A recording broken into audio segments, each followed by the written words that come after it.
Desta forma, convido as senhoras e os senhores a ocuparem seus assentos para que possamos assistir em instantes à palestra que será proferida virtualmente e que traz como tema terapia avançada com um novo contexto de tratamento para mieloma múltiplo. Para falar sobre este assunto, assistiremos online à apresentação do palestrante, Dr. Humberto Villefort, que já está conosco, por favor, projetando na tela. Nosso convidado é médico oncohematologista do AC Camargo Cancer Center, responsável pela enfermaria de mieloma múltiplo, graduação em residência médica de hematologia e hemoterapia pela Universidade Estadual de Campinas. Com a palavra, portanto, Dr. Humberto Villefort, a quem, em nome da ABEA, damos as boas-vindas a este evento e já agradecendo a sua participação. Boa tarde a todos, muito obrigado pela introdução.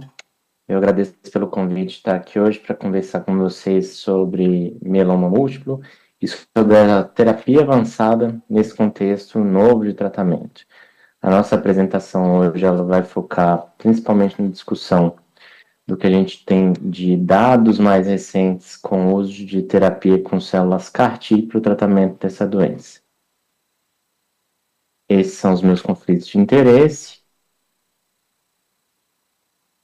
Bom, uma pequena introdução do ponto de vista da doença, que é o mieloma múltiplo. Então, a gente tem uma doença que, ao longo das últimas décadas, a gente tem visto uma melhoria do ponto de vista de sobrevida global e de sobrevida livre de progressão. Vocês podem ver aqui no slide à esquerda que a cada curva representando cada década que vai avançando até a década de 2011 a 2020, que é a curva vermelha, a gente tem um ganho de sobrevida global que é muito nítido. Isso é uma verdade para a população abaixo de 70 anos, e quando a gente fala de população abaixo de 70 anos para mieloma múltiplo, a gente entende que é uma população que vai ser candidata à terapia com transplante de medula autólogo, mas isso também é verdade para a população acima dos 70 anos, apesar de uma maneira menos pronunciada. Então, o que causa a gente ter esse ganho de sobrevida global ao longo das últimas décadas? Principalmente a aprovação e uso das novas terapias. Muitos de vocês já devem ter reparado que mieloma parece que passa anos e aprova 1, 2, 3 terapias diferentes, e a gente sabe que isso acaba impactando no sequenciamento de tratamento que a gente tem nesses pacientes, e como tem muita coisa nova que foi aprovada nesses últimos 20 anos, a gente que trata mieloma múltiplo, a gente fica feliz com a oportunidade de usar novas terapias, mas ao mesmo tempo existe uma lógica que a gente deve seguir. Como vocês podem ver, lá em 2003 a gente tem o desenvolvimento das terapias com inibidores de proteasoma e imunomoduladores. Dali em diante surgiram como outras terapias a adição do anticorpo monoclonal anti-CD38, representado por daratumumab e isatuximab mais recentemente, e dos anos 2019, 2020 para cá, a gente tem o surgimento das terapias com anticorpos biespecíficos e as células CAR-T, que são o que a gente vai comentar aqui hoje. Só para recapitular esse cenário de tratamento, então, o cenário de mieloma múltiplo recidivado refratário, ele tem uma definição que é muito importante para a gente entender, e para entender os dados de vida real e também os dados do estudo clínico que levou ao desenvolvimento dessas drogas. Eu já mencionei para vocês, mas dentro do mieloma a gente tem 3 principais classes de droga, que são os anticorpos anti-CD38, os inibidores de proteasoma e os imunomoduladores. Então, anti-CD38, daratumumab e isatuximab, inibidores de proteasoma mais utilizados, bortezomib e carfizomib, imunomoduladores, talidomida, lenalidomida e pomalidomida. Quando a gente pensa de tratamento de mieloma múltiplo, os pacientes, geralmente na primeira e segunda linha de tratamento, eles vão ser expostos a alguma combinação dessas drogas. Algumas terapias mais recentes, o paciente utiliza até as 3 terapias em conjunto com corticoide, então a gente chama isso de terapias quádruplas, e isso tem caminhado para ser uma verdade no cenário de primeira linha para o paciente elegível ao transplante e para o paciente não elegível. Mas dito isso, quando o paciente ele está usando uma terapia dessas e ele progride na vigência ou até 60 dias da última exposição a esse remédio, a gente considera ele refratário àquela classe de drogas. Isso significa que numa eventual recidiva, já que a gente está falando de uma doença que ela é incurável, a gente não deve ou deve tentar evitar esse tipo de classe numa nova necessidade de tratamento, porque a gente sabe que a taxa de resposta e a chance desse paciente responder é pequena. Se o paciente está recebendo alguma dessas terapias previamente e ele descontinua o tratamento por algum motivo, seja lá por infecção ou intolerância ao tratamento, a gente considera ele exposto. E a gente fazer essa divisão, a gente entende que o paciente que ele é exposto, ele pode ainda ter alguma eficácia com aquela medicação, aquela classe de drogas, numa eventual necessidade de troca de tratamento. E aí que vem esses conceitos que estão descritos aqui embaixo, de tripla exposição. Então, quando eu estou falando de tripla exposição, o paciente que tomou um anti-CD38, um imunomodulador e um inibidor de proteasoma, e o penta exposto, um anti-CD38, 2 imunomoduladores e 2 IPs. Isso é importante porque esse mesmo triplo exposto e penta exposto também vai ser considerado para triplo refratário e penta refratário. A gente tem um dado de vida real, que é esse estudo que chama Locomotion, uma publicação de 2022. A gente tem um estudo que analisou uma população de pacientes com mieloma múltiplo, com mais de 2 linhas de tratamento, sendo refratários a imunomoduladores e inibidores de proteasoma, previamente triplo expostos, então pelo desenho de estudo eles já tinham tomado essas classes de tratamento. Ele conseguiu identificar 248 pacientes, sendo que a maioria dos pacientes estava a partir da terceira linha de tratamento, em destaque aqui, a grande maioria a partir da quarta e quinta linha. A gente tem, pelo desenho do estudo, uma tripla exposição em 100% desses pacientes. Em termos de refratariedade, a gente tinha a grande maioria dos pacientes refratários a inibidor de proteasoma, IMID e anti-CD38. Essa população de pacientes, a gente entende que é uma população que é difícil a gente conseguir tratar com as terapias tradicionais que envolvam essas classes de drogas. E o que foi visto nesse estudo? Que essa população ela tinha uma sobrevida livre de progressão de 4 meses e uma sobrevida global de 12 meses. O que significa isso? Que em 4 meses, quando a gente tem que retratar esses pacientes, eles vão progredir da doença. Em 12 meses, metade desses pacientes vai ter falecido. Então, essa é uma população de muito alto risco do ponto de vista de controle do mieloma. E quais foram os esquemas que foram utilizados para tratar esses pacientes, que a gente considera standard of care? A gente tem 91 esquemas que foram identificados, então, basicamente, fazia o que a gente achava que ia dar certo. A grande maioria dos pacientes recebeu inibidores de segunda geração, como carfilzomib, imunomoduladores, como pomalidomida e agentes alquilantes, que é quimioterapia tradicional, cerca de 40% dos pacientes. Então, quando a gente tem 91 standard of care, a gente não tem 91 esquemas que são ótimos, que a gente possa considerar standard of care. Então, a gente não tem uma população que é fácil de ser tratada. E aí a gente entra no assunto de células CAR-T. Bom, vocês estão já discutindo ao longo do dia aqui no Congresso sobre as células CAR-T, mas só uma recapitulação. Então, a célula CAR, ela é uma célula T, um linfócito T, própria do paciente, autólogo, que a gente faz o paciente passar por um procedimento de leucoférese para colher essa célula. A gente separa a célula só do linfócito T. A gente faz com que essa célula ela seja geneticamente manipulada para expressar na superfície dela um receptor quimérico. A gente pode expandir isso in vitro ou in vivo.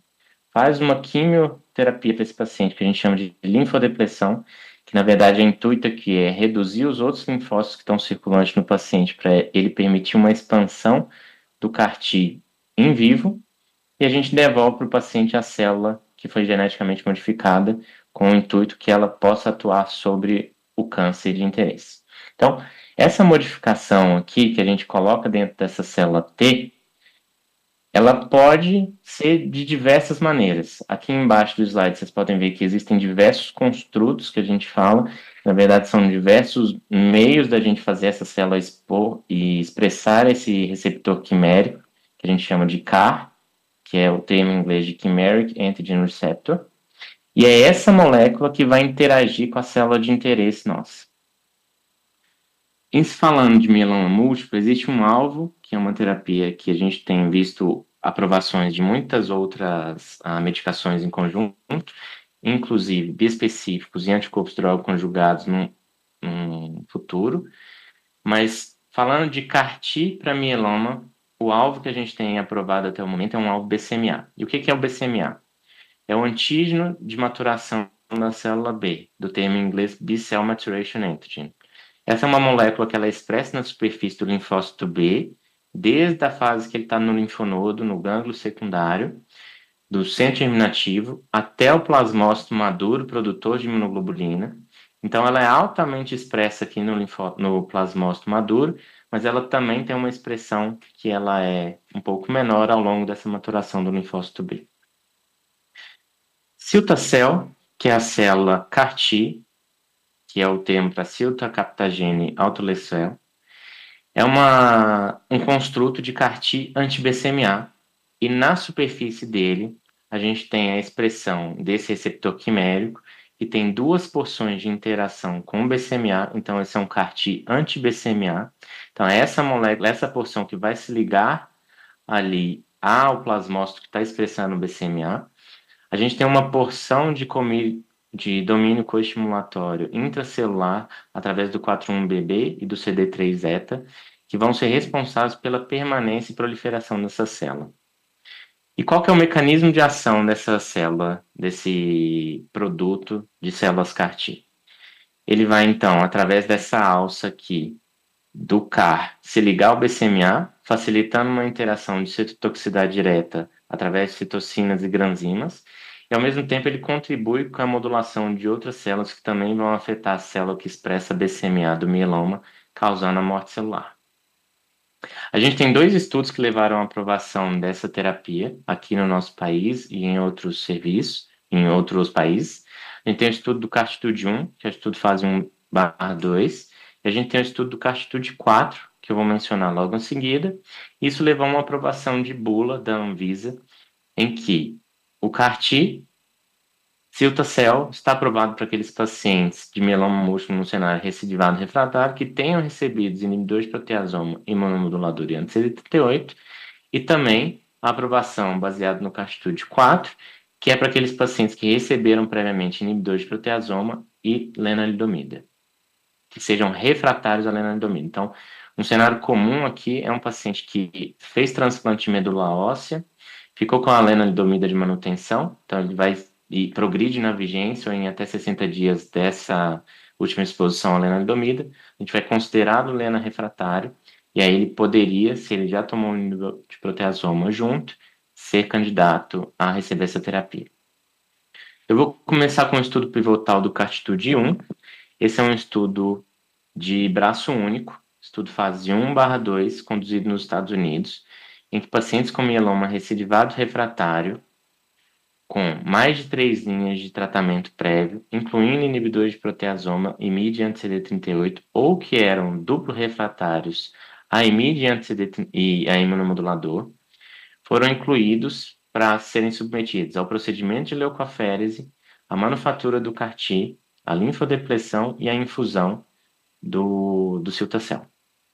O endpoint primário desse estudo era, na fase 1, segurança e achar a melhor dose para início de tratamento. E no fase 2, era a taxa de resposta. E desfechos secundários são sobrevida livre de progressão.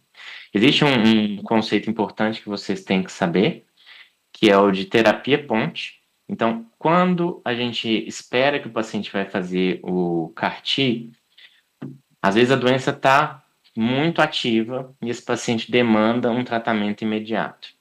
Então, às vezes esse paciente, depois que ele faz o procedimento de leucoaférese, ele colheu a célula T, que vai ser mandada para a manufatura, e a gente usa uma terapia ponte, que ela vai permitir que esse paciente chegue à infusão na melhor situação possível.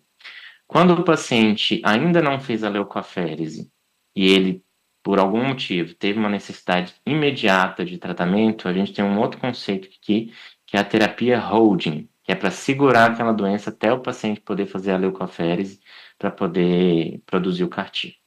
Então, aqui era permitido para o paciente fazer a terapia ponte. Esse estudo, ele recrutou 113 pacientes.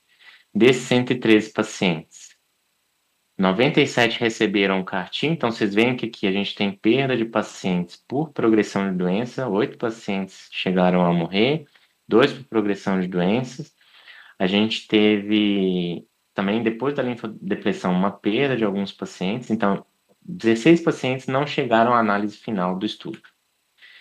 Desses, então, 97 pacientes, a população foi de 100% de pacientes triplo expostos, com uma mediana de tratamento de 6 linhas anteriores. Então, de novo, uma população extremamente tratada que a gente está discutindo aqui.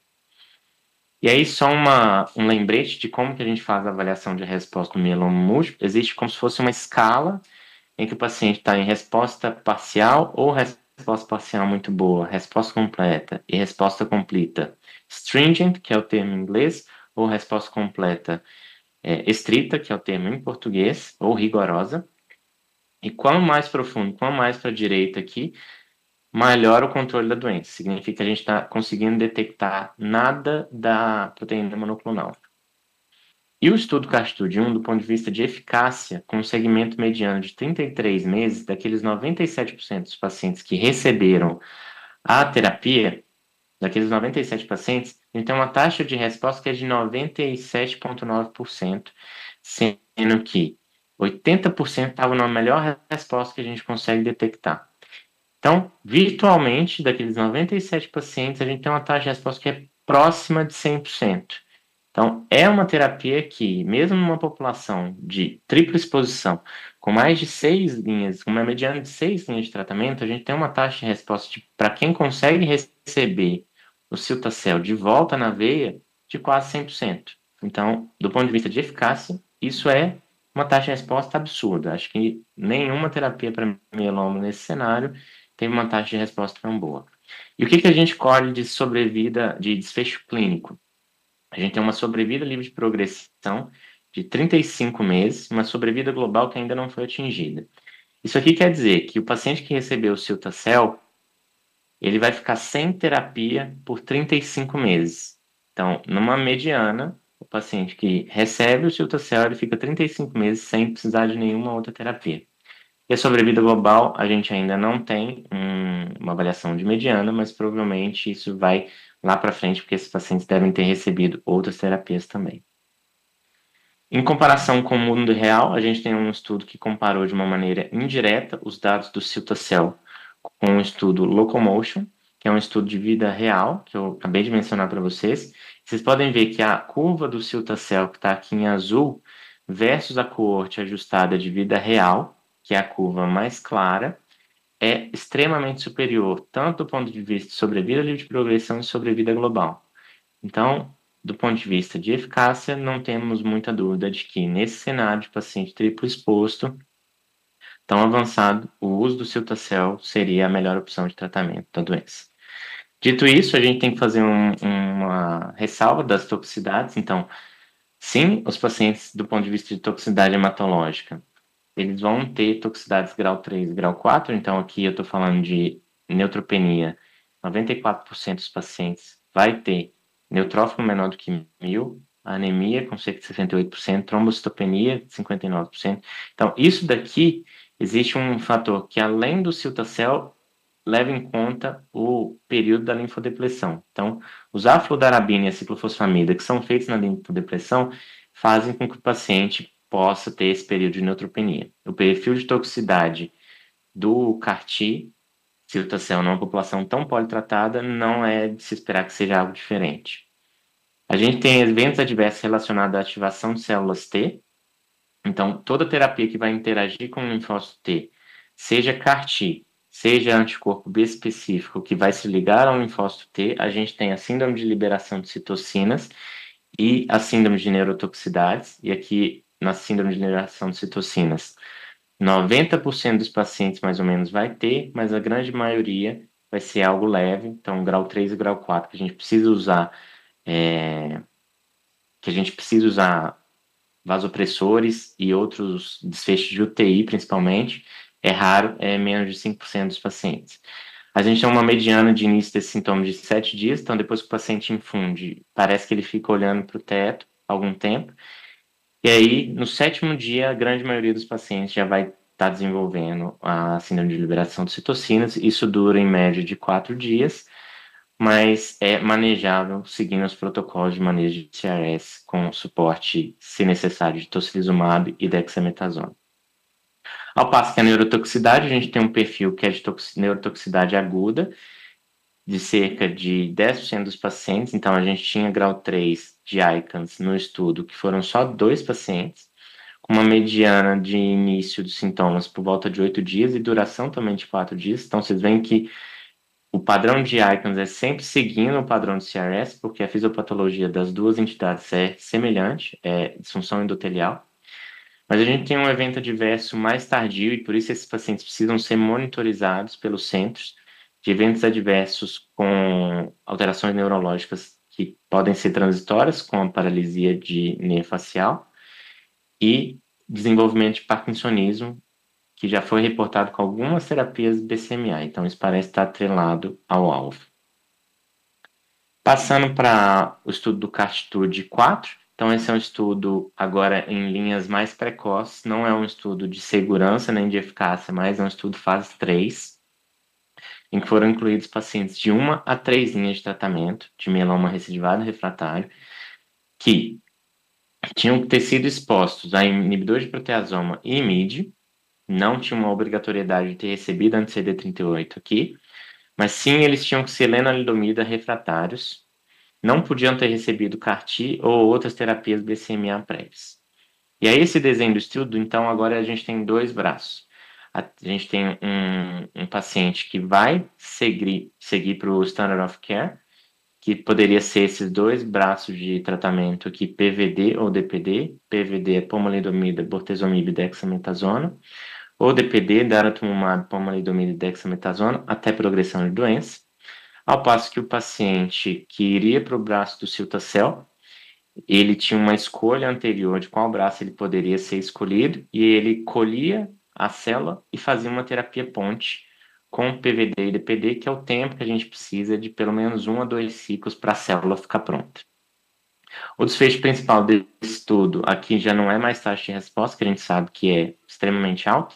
Então, o desfecho aqui é desfecho clínico de sobrevida livre de progressão, e de desfechos secundários, taxa de resposta completa, taxa de resposta global e doença residual mínima negativa. Pelo desenho do estudo, eu mostro para vocês que 516 pacientes foram avaliados.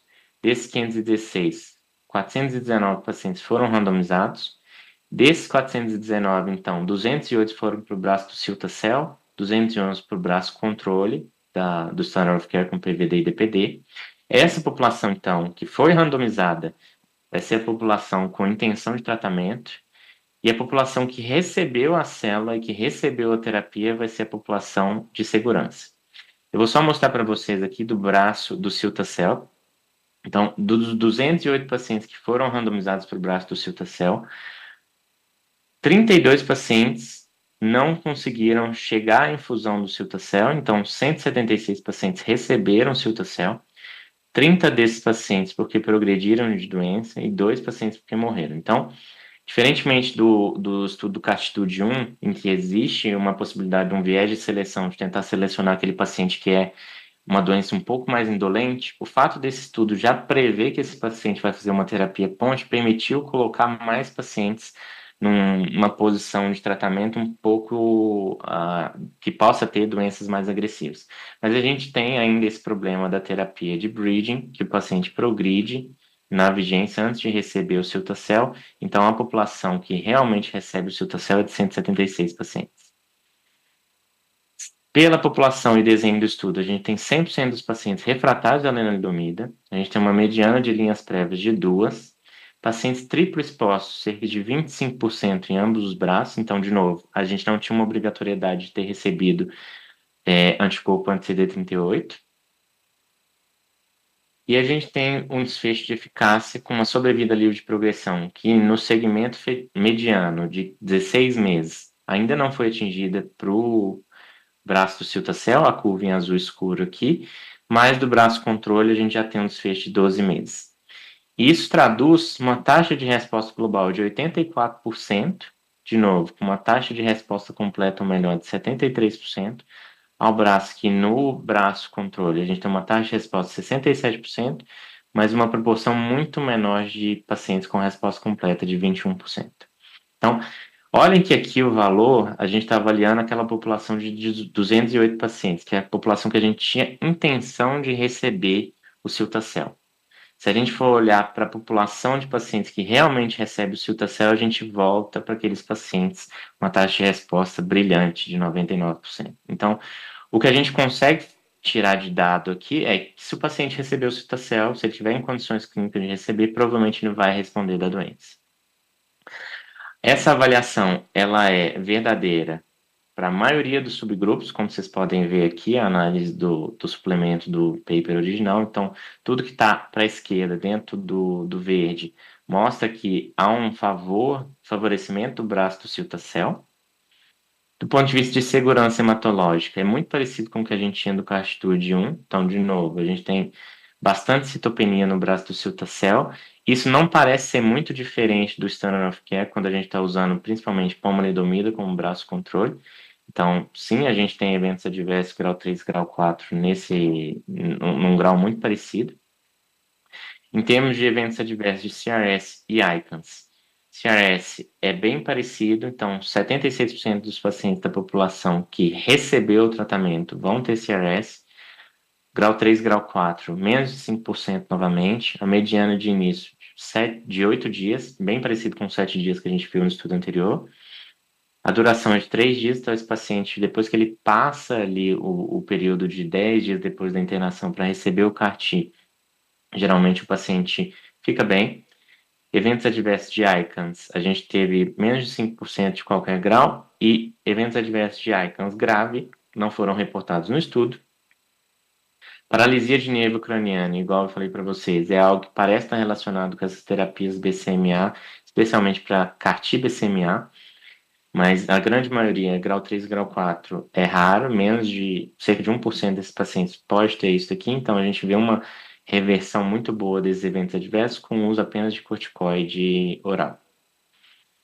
E já que a gente está falando de CAR-T, a gente tem que pensar nessas terapias pontes. Então, qual é a terapia ponte que a gente quer utilizar para esses pacientes que vão receber um CAR-T BCMA? A melhor terapia ponte provavelmente é aquela melhor terapia que controla melhor a doença, porque a gente sabe duas coisas. No gráfico de cima, vocês veem no slide à direita, o paciente que está em resposta completa ou com a doença controlada por esse paper, ele é o paciente que tem uma melhor sucesso do CAR-T versus o paciente que está com a doença descontrolada, na curva mais vermelha. No slide de baixo, ele faz uma comparação dos pacientes com terapia ponte, e aí a terapia ponte é o paciente que, na curva rosa, que está aqui mais em cima, é o paciente que não recebe terapia ponte, ele vai muito bem, e o paciente que recebe terapia com alquilante, que é a curva mais vermelhinha aqui embaixo, ele vai pior do ponto de vista de sobrevida livre de progressão, sobrevida global. O que a gente tira de conclusões disso aqui?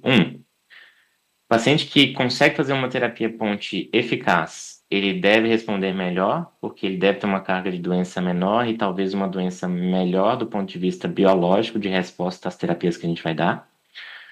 O paciente que não recebe terapia ponte, ele não recebe por quê? Porque ele provavelmente tem uma doença mais indolente. Então, a gente não pode acreditar que não fazer terapia ponte é o caminho. Ao passo que o paciente que recebe terapia com alquilante, que é a curva vermelha, ele vai pior, que provavelmente era a melhor terapia que ele tinha disponível para controle de doença, enquanto o CAR-T está sendo feito. Nas curvas aqui no meio, que eu não mencionei, existem outros esquemas de tratamento, envolvendo inibidor de proteasoma, imunomodulador e selinexor, que é uma molécula que a gente não usa muito na prática clínica. O que a gente, do ponto de vista médico, toma de decisão para indicar essas terapias? Então, A gente que é médico, a gente tem que, entender a urgência de tratamento dessa doença. Então, se o paciente está com uma doença explodindo, com disfunção renal, com pancitopenia, às vezes ele não aguenta fazer o procedimento do CAR-T. Então, a gente entender se essa doença tem uma necessidade de tratamento imediato ou uma biologia de doença agressiva. E aí a biologia que eu faço o gancho com o uso de FISH para a gente identificar quais são aquelas alterações citogenéticas de alto risco. A gente usa essa ferramenta MyCare que eu vou comentar nos próximos 2 slides, vou deixar para mais para frente.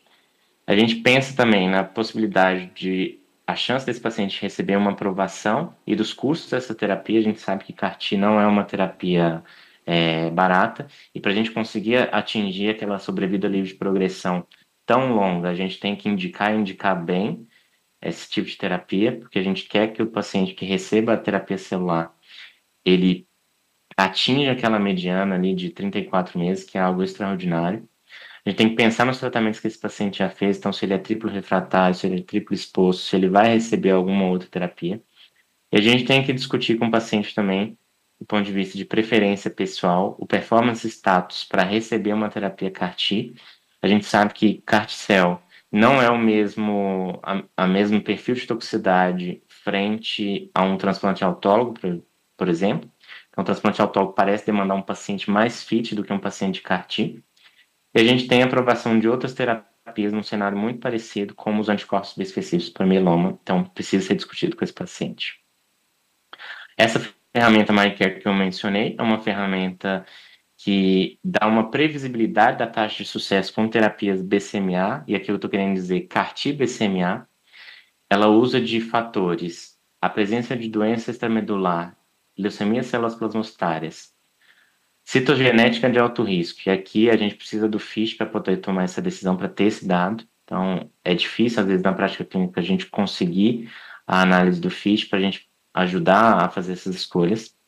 Dosagem de ferritina sérica antes de receber o CAR-T e status de refratoriedade à LEM. Então, o paciente que é refratário à LEM também pontua. A partir disso, a gente consegue pontuar esses pacientes em baixo risco, risco intermediário e alto. E aí é um estudo que foi feito em uma coorte europeia e americana, validado para ambas. O paciente que é de baixo risco do MyCare, então que ele pontua 0 ou 1 pontos daqueles que eu mencionei anteriormente. Ele é o paciente que tem um desfecho de sobrevida livre de progressão e de sobrevida global muito longo. Então, provavelmente é o melhor paciente para a gente fazer a terapia celular, que vai sustentar bem essa remissão. O paciente de risco intermediário, ele tem uma progressão mediana por volta de 9 meses, então não é um paciente ideal. E a gente tem um paciente de muito alto risco pelo MyCare, que pontua ali no score, que ele tem uma sobrevida livre de progressão de menos de 6 meses com uma terapia com CAR-T BCMA. Então, o que a gente interpreta disso daqui? Isso daqui é uma ferramenta para a gente utilizar para esses pacientes. Não é a única coisa que a gente utiliza para tomada de decisão.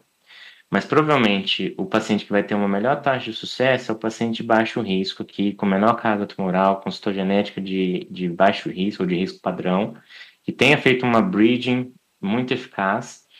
O paciente de risco intermediário, eu acho que não dá para a gente concluir muito através disso aqui, mas o paciente de muito alto risco, provavelmente é o paciente que a gente daria preferência de uso de uma terapia alternativa, por exemplo, os anticorpos biespecíficos para controle dessa doença, porque a gente sabe que a taxa de resposta não vai ser muito grande num curto, médio prazo desses pacientes.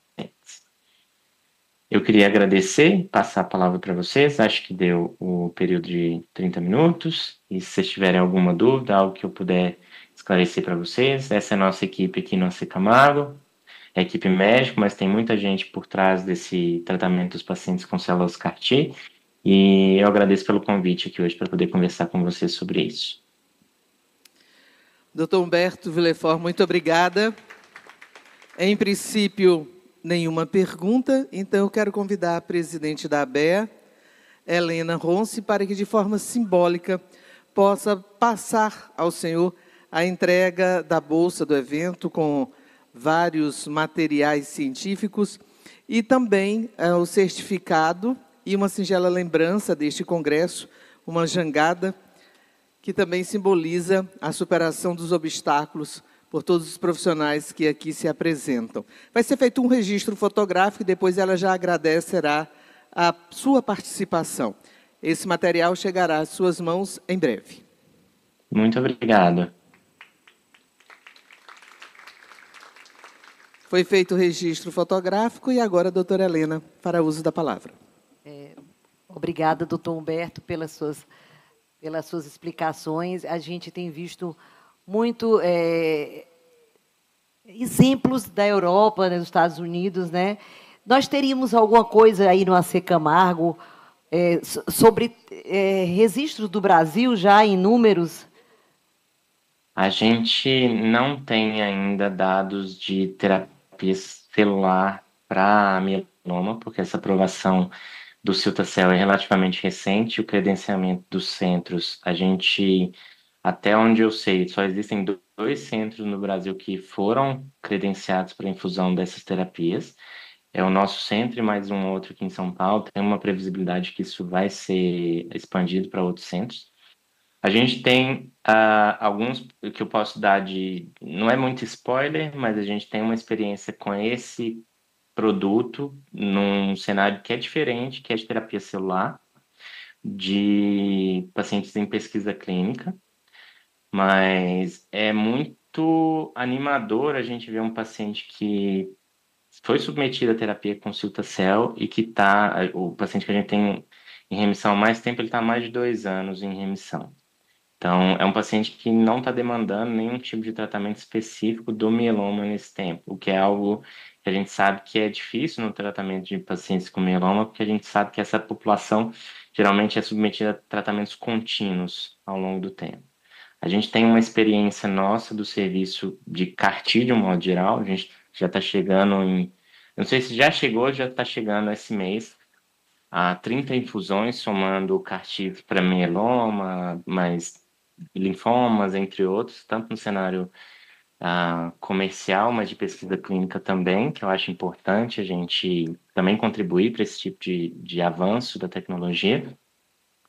E eu acho que a discussão muito que a gente tem que ter no nosso país é que ainda a gente tem uma dificuldade de poucos centros, a terapia ela é realmente muito cara e a gente tem que otimizar isso da melhor maneira possível para a gente colher aquele desfecho brilhante do estudo clínico, igual foi para a gente trazer isso para a prática clínica. Então, é animador, mas eu sei que a gente tem que trabalhar muito em conjunto, todo mundo, para poder atingir esses desfechos. Obrigada, doutor. Viu? Espero que a gente tenha mais números, né, para poder a gente avançar mais em negociações de valores e abrir outros centros no Brasil. Muito obrigada, viu, pela sua participação. Obrigado. Qualquer coisa, você